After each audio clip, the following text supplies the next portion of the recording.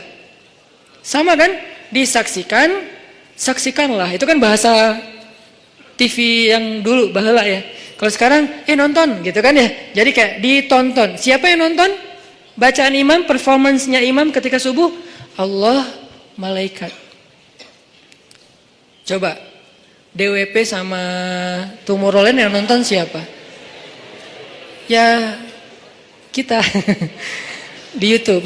Enggak. Yang nonton adalah penonton manusia, orang-orang yang belum dapat hidayah. Begitu si DJ-nya masuk, jreng, disuruh left, disuruh right gitu kan ya? Apa left, right kan gitu kan? Sholat gitu, Allahu Akbar, kan lebih keren. Kenapa kita di sholat nggak serapi left right-nya konser Tomorrowland? Padahal mereka yang nyuruhnya DJ, kita yang nyuruhnya imam. Karena soundnya nggak kedengaran ke belakang. Jangan suudzon sama makmum ya. Emang nggak kedengaran. Imamnya udah 2 rakaat, makmumnya baru takbir. Kirain tadi imamnya kayaknya ini belum siap deh. Jangan-jangan batal wudu dulu, ya udah kita tungguin. Padahal imamnya udah 2 rakaat. Kenapa makmumnya telat? Soundnya tuh nggak sampai ke belakang. Kita irit di bab sound, tapi boros banget di bab kubah masjid, menara masjid, warna masjid. Kadang-kadang cat masjid itu baru beberapa bulan, ini kayak mirip apa ya, kayak nggak sreg gitu ya. Udah ganti deh cat masjid yang doff, yang bagus, diganti hanya gara-gara seleranya berubah.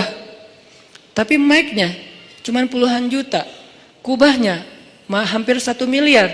Orang lain untuk sound itu 1 miliar. Kenapa kok mic lebih penting daripada yang lainnya? Karena inilah activity nomor 1 di dalam masjid kan. Performance nomor 1-nya kan di mic oleh 2 talent. 1 imam, 1 lagi muazin. Muazin penting, imam penting. Muazin manggil orang di luar supaya datang. Imam biar bikin orang di dalam itu nggak nyesel udah datang. Muazinnya keren, imamnya nggak keren. Kan kayak nyesel gitu ya. Kirain tadi azan sholatnya seru. Gitu kan? Kenapa nggak seru? Soalnya bacaannya salah-salah, suaranya kayak putus-putus gitu, kayak keselak lagi, imamnya kasihan gitu kan. Kita di belakang, aduh udahlah Pak, kasihan Pak, udah aja ruku dah, gitu kan ya. Kayak nggak tega gitu imamnya. Tapi muazinnya bagus, makanya dua-duanya penting. Talent 1 muazin, talent 2-nya imam. Hayya 'alas shalah.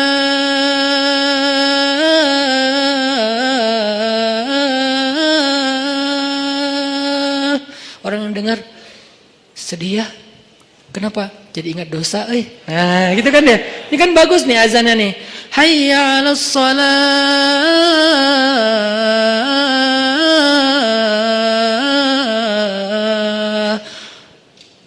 Surga tuh kayaknya indah juga ya dengar suara mah. Baru dengar suara, panggilan belum. Salamun salam. Ya ayyuhal mu'minun, ya ibadallah, panggilan malaikat. Kan suara malaikat pastinya keren ya. Nggak ada yang fales dong, malaikat. Masa malaikat fales? Udahlah gua aja yang manggil. Kenapa? Lo suaranya fales kata malaikat. Kan nggak mungkin kan? Panggilan yauma yunadil munadi mim makanin qarib.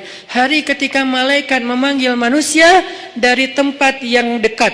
Tahukah kita apa tempat yang dekat?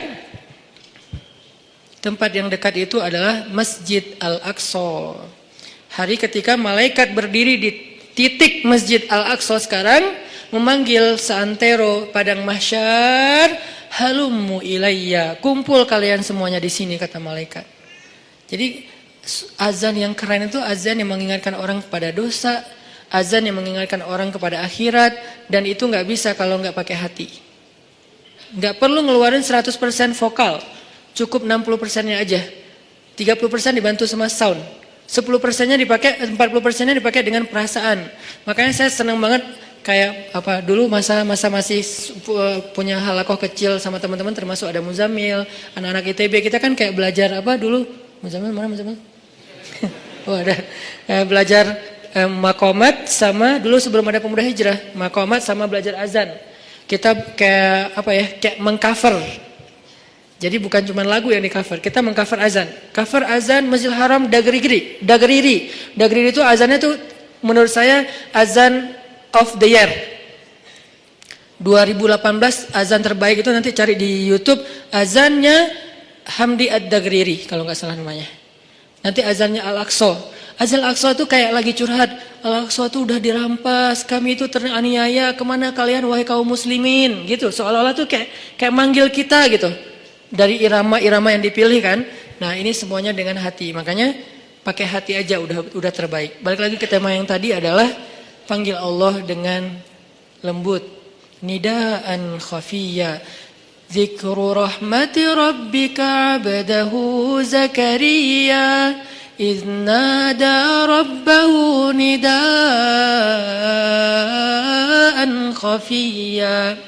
Ketika dia nada rabbah. Apa arti nada rabbah?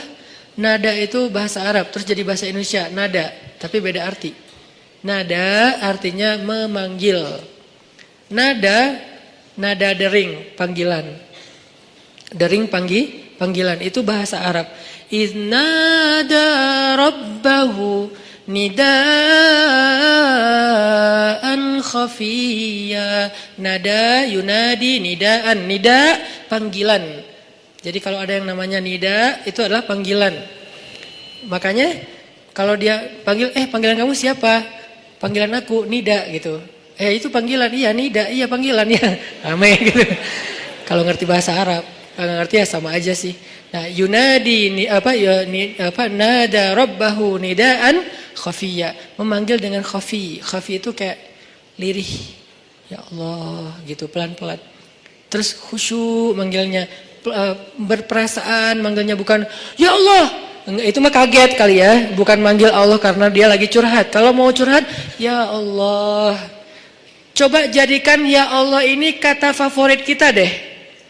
Dan jangan tunggu bermasalah baru lembut suaranya. Kalau lagi senang kayak ya Allah. Enggak gitu sih. Kita lagi senang itu juga butuh Allah, teman-teman, yang kayak pekan yang lalu kan. Kita butuh Allah itu bukan pas lagi susah doang. Sarra dan dharra. Iza asabathum sarra wa iza asabahum dharra, sama-sama butuh Allah. Butuh Allah ketika susah, jelas kita paham. Butuh Allah ketika senang artinya apa? Supaya kesenangan yang Allah kasih itu jadi barokah.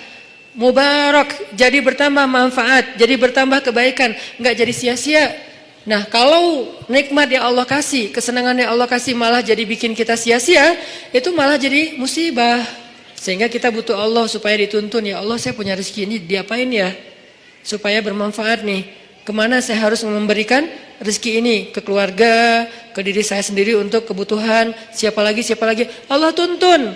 Supaya kalau Allah tuntun, ketika kita mengalokasikan harta, rezeki, nikmat yang kita dapatkan, itu semuanya untuk kebaikan. Fa ammal yatima fala taqhar, wa ammas sa'ila fala tanhar, wa amma bi ni'mati rabbika fahaddits. Kalau enggak, alhaakumut takatsur. Celaka gara-gara takasur, justru banyak nikmat yang Allah berikan. Jadi teman-teman, poin pertama, bab kecewa, kalau kita kecewa, saya yakin semuanya pernah kecewa dan mungkin masih akan kecewa atau bahkan lagi kecewa sekarang. Kelihatan dari muka-mukanya. Kecewa sama saya. Kenapa ceramahnya lama sekali? Jadi kalau lagi kecewa, apa poinnya tadi? Panggillah Allah. Ya Allah, Ya Jabbar, wajburni, hibur saya ya Allah.